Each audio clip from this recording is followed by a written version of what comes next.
2025년 서울 아파트 거래량이 전년 대비 35% 증가했습니다.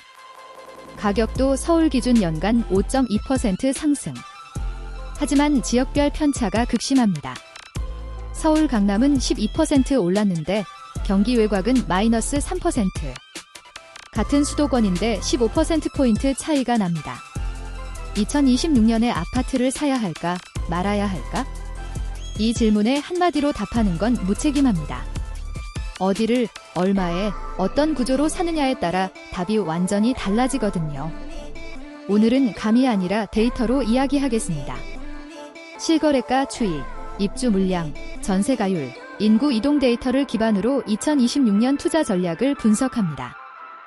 부동산 시장에서 가장 확실한 선행지표가 입주 물량입니다. 입주 물량이 많으면 전세 가격이 떨어지고 전세가 떨어지면 매매가도 따라 내려갑니다. 부동산 114 데이터를 보면 2026년 전국 아파트 입주 예정 물량은 약 28만 세대입니다. 적정 물량으로 보는 연간 25만 세대를 넘기는 수준이에요.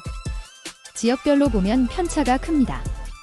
인천은 2026년에 4만 2천 세대가 쏟아집니다. 2025년 대비 40% 증가. 특히 인천 서구와 연수구에 집중돼 있어요. 이 지역은 전세 하락 압력이 클 겁니다. 반면 서울은 2026년 입주 물량이 2만 3천 세대로 적정 수준보다 적습니다.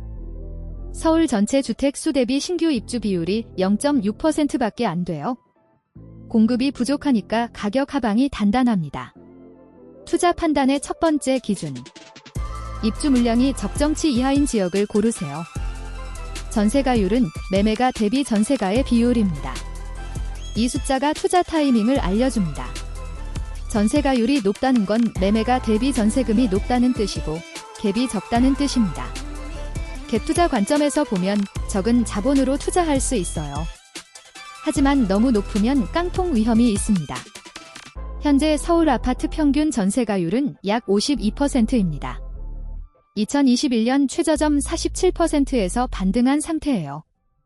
역사적으로 서울 전세가율이 55%를 넘으면 이후 1에서 2년 내 매매가 상승이 나타났습니다.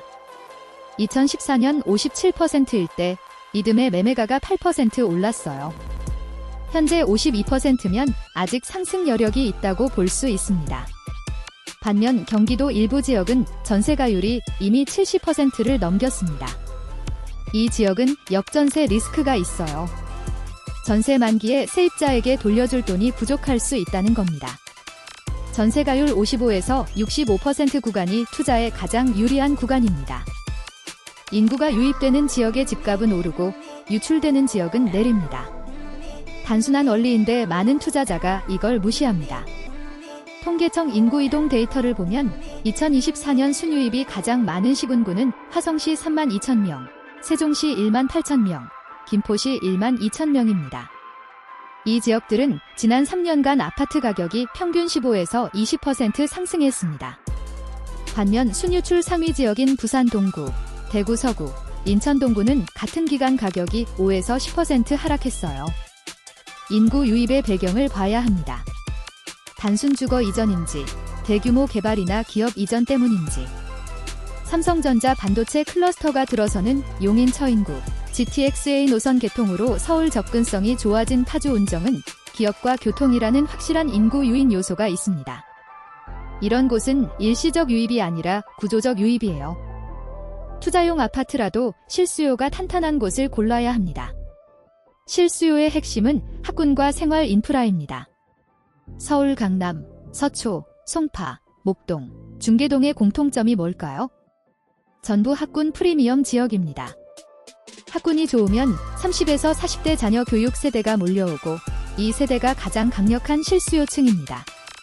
학군지 아파트는 비학군지 대비 평균 20에서 30% 높은 가격을 형성합니다. 학군지 판별법은 간단합니다. 학업성 취도 평가 상위 중학교를 찾으세요.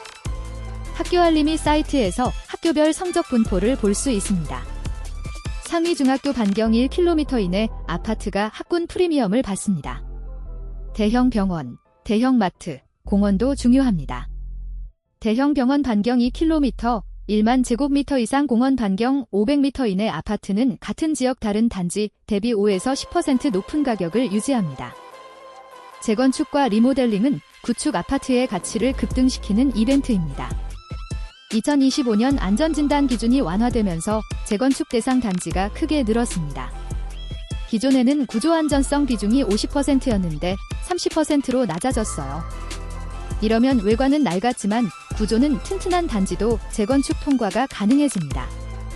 서울에서 주목할 만한 지역은 노원구 상계동, 강동구 고덕동, 양천구 목동, 영등포구 여의도입니다. 이 지역들은 1980에서 90년대 건설된 대단지가 밀집해 있고 재건축 추진 단계에 들어간 단지가 많습니다. 리모델링은 재건축보다 절차가 빠릅니다. 15년 이상 된 아파트면 가능하고 수직 증축으로 최대 15%까지 세대수를 늘릴 수 있어요. 분당 한솔마을, 일산 후곡마을 등이 리모델링을 추진 중입니다. 투자 포인트는 조합 설립인가 단계의 단지를 찾는 겁니다.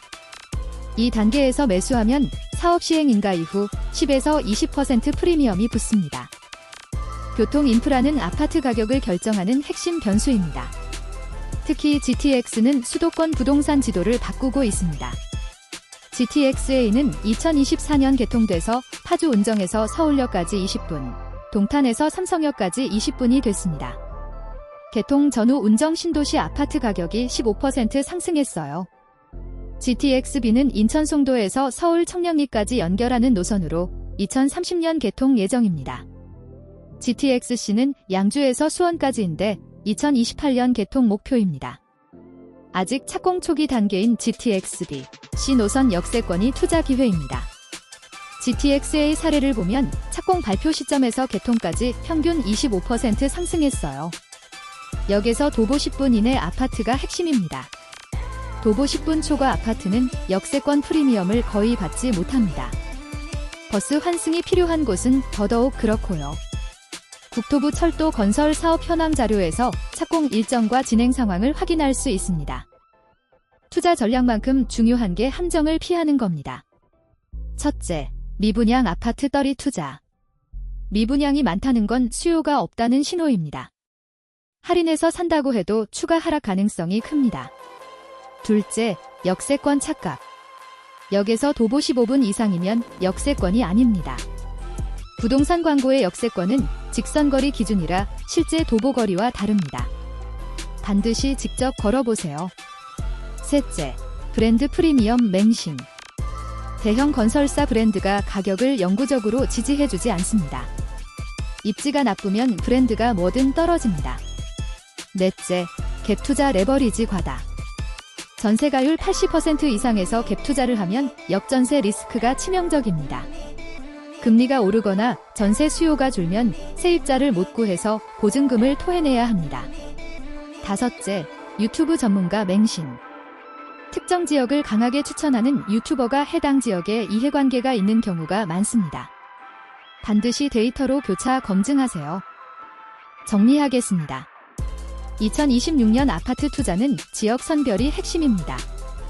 입주 물량이 적정 이하인 서울과 핵심 수도권을 우선하세요. 전세가율 52%인 서울은 아직 상승 여력이 있고 인구 유입이 확인된 화성, 용인, 파주는 구조적 성장 지역입니다. 학군과 교통 인프라가 뒷받침되는 입지를 고르고 재건축이나 GTX 같은 개발 호재가 있으면 더 좋습니다. 반면 입주 물량 과잉 지역, 전세가율 70% 이상 지역, 인구 유출 지역은 피하세요. 부동산 투자는 한 번의 판단으로 수억 원이 결정됩니다. 감정이 아니라 데이터로, 기대가 아니라 팩트로 판단하세요. 부동산 뷰파인더였습니다. 구독과 좋아요 부탁드립니다.